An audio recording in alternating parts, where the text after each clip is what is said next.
Let's play a game. Can you think of any likable Jewish characters portrayed in film and television? One name, absolutely. Of course you can. Hollywood has often championed Jewish heroes, from Woody Allen's neurotic Alvy in Annie Hall to Seth Rogen's Jewish sweater-wearing bro in The Night Before, from the marvelous Mrs. Maisel all the way to Angelina Jolie's Mrs. Smith. I'm Jewish. But now let's make the game a bit harder. How many of these likable Jewish characters derive their strength and pride because of their religious affiliation? At best, the Jewish identity of these characters is a pride in their generic Jewish identity.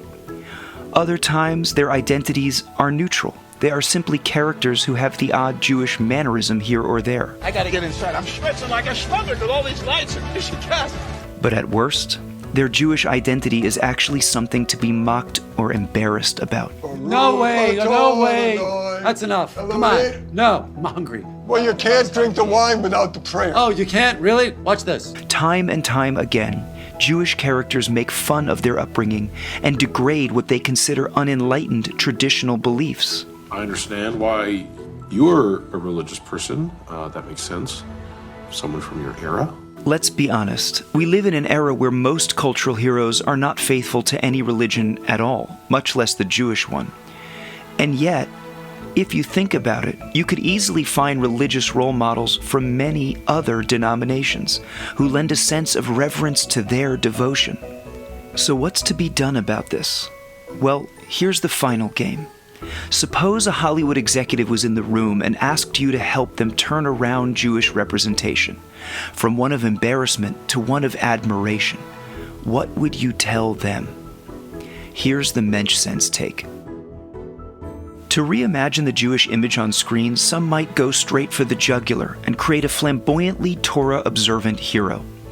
Unfortunately, not only does this seem unlikely to catch on in popular culture, but it could severely backfire, as has happened in the past. Shabbat shalom, mama.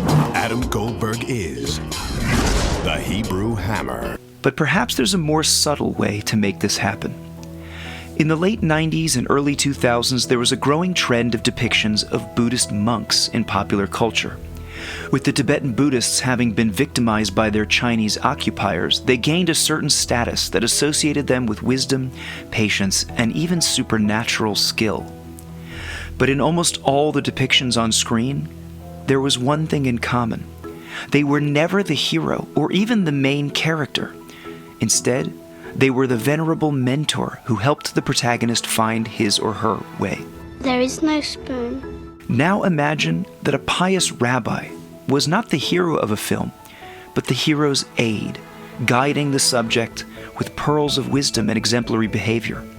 Think how much this would change the cultural sentiment towards observant Jews. Instead of backwards people with archaic beliefs, they would instead be seen as the holy people that so many of them truly are. The greatest solution, it would seem, is to make religious Jews the new Buddhist monks, supporting roles who provide the source for timeless knowledge and moral piety.